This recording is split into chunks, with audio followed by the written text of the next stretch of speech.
Hola, buenas, soy Jorge López Villamayor y bueno, nuestro trabajo va a consistir sobre los distintos algoritmos divide y vencerás.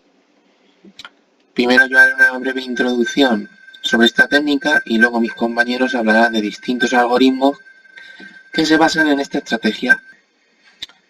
Bueno, los algoritmos divide y vencerás consisten en dividir el problema general en problemas más pequeños. Su nombre hace referencia al conocido refrán, que conlleva determinar la solución del problema original dividiéndolo en problemas más sencillos, tantas veces como se necesite. El proceso continúa hasta que estos problemas llegan a ser lo suficientemente sencillos como para que se resuelvan directamente. Al final, cada uno de estos problemas se combinan para llegar a una solución al problema inicial, también conocido como caso base. Se caracterizan por la sucesión de estos pasos. Primero, dividir. Descomponemos el problema en problemas más pequeños. Cada uno de ellos representa una porción del problema original. Por lo general, este paso emplea un enfoque recursivo para dividir el problema hasta que no sea posible descomponerlo más veces. Segundo, vencer. En este paso tratamos de resolver estos subproblemas recursivamente. Por lo general, en este nivel los problemas se resuelven por sí solos. Y por último, combinamos. Una vez estos problemas son resueltos, estos se combinan recursivamente hasta que logren la solución al caso base. Por lo tanto, una estrategia divide y vencerás utiliza como mínimo dos subproblemas y dos llamadas recursivas. Podemos verlo en esta imagen. La idea básica de divide y vencerás sería, dado un problema, descomponerlo en partes, resolver esas partes y juntar las distintas soluciones para llegar al objetivo. Pueden existir muchas formas de descomponer el problema en subproblemas.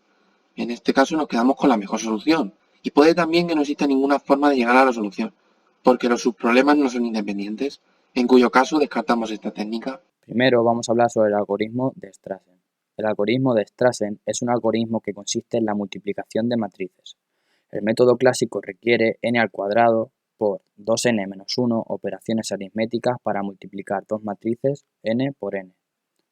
En lo que es la multiplicación es una de las operaciones que debemos repetir varias veces en enteros grandes, por lo que no está de más comprobar la multiplicación por el método estándar de dos enteros binarios de longitudes k y precisa un máximo k' suma de un bit. Por lo tanto, el producto de dos números enteros con a lo sumo r cifras decimales requiere a lo más logaritmo 2r operaciones, es decir, es de orden o logaritmo 2r y por lo tanto es una operación eficiente. Ahora vamos a hablar sobre el algoritmo Merge-Sort. El algoritmo Merge-Sort es un algoritmo de ordenamiento extremo estable basado en la técnica divide y vencerás. Si la longitud de la lista es 0 o 1, entonces ya está ordenada. En otro caso, primero, dividir la lista desordenada en dos sublistas de aproximadamente la mitad del tamaño. Después, ordenar cada sublista recursivamente aplicando el ordenamiento por mezcla. Y por último, mezclar las dos sublistas en una sola lista ordenada.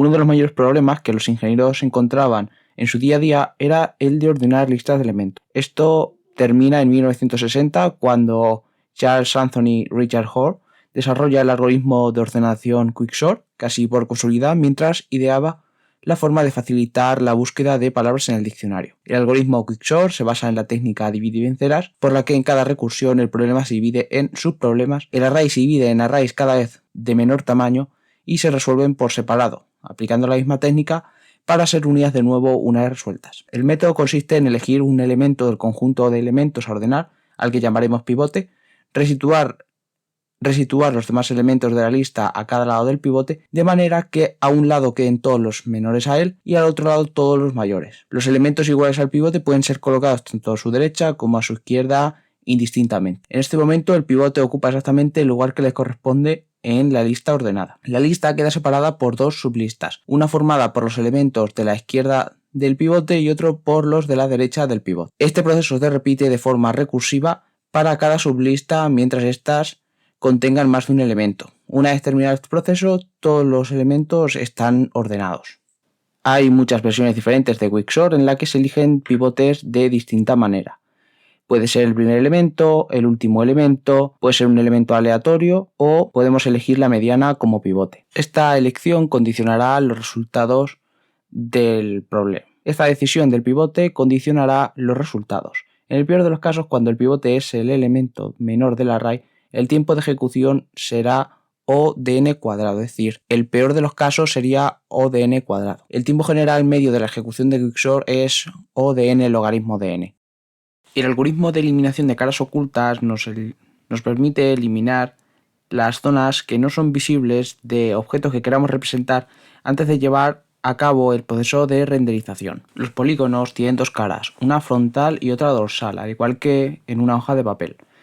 Para averiguar la dirección hacia la que miran cada una de las caras del objeto, la operación que necesitamos es el producto vectorial. Y para determinar si este vector que obtenemos apunta hacia el observador o no, utilizamos el producto escalar. Cuando el resultado es mayor que 0, determinamos que es una cara delantera y por tanto visible, y deberemos representarla. Sin embargo, si el producto escalar es menor que 0, correspondería a una cara no visible, y que por tanto deberemos descartar para reducir drásticamente el trabajo de render. Bueno, pues ahora voy a pasar a explicar el algoritmo Min-Max, el cual es un algoritmo popularizado por John von Neumann en 1928 y es un algoritmo recursivo que se usa sobre todo en juegos bipersonales de suma cero.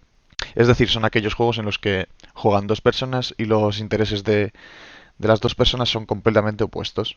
Y para que este algoritmo se pueda realizar, los jugadores tienen que saber de antemano los movimientos que puede hacer el rival y sus consecuencias. Y este algoritmo lo que permite es minimizar la pérdida máxima esperada. Para ello, como vemos en el ejemplo que he propuesto del 3 en raya, el algoritmo realiza un árbol de búsqueda con todos los movimientos y su posible final.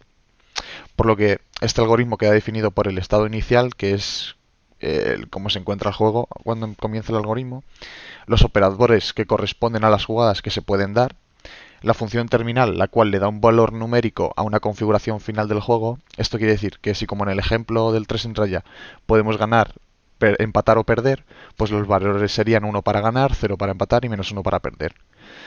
Y bueno, tras crear el árbol de soluciones completo, el algoritmo regresaría hacia atrás, escogiendo la mejor jugada para cada una de las situaciones. Y ahora ya por último, voy a pasar a explicar el algoritmo llamado transformada rápida de Fourier.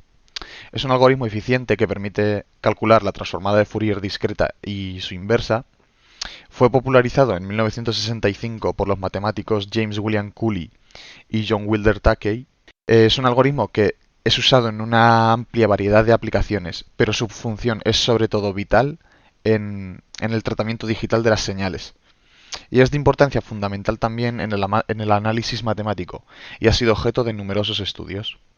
Su aparición fue un hito en la historia de la informática, ya que se usa en todos los dispositivos tecnológicos que manejen cualquier tipo de información, tanto como para transmitirla como para manipularla.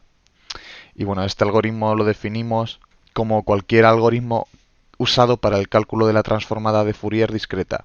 ¿Y cómo se hace esto? Pues básicamente cualquier algoritmo que reduzca la complejidad de la transformada de Fourier discreta del orden n elevado a 2 al orden n logaritmo de n, donde n es el tamaño o dimensión del vector de entrada.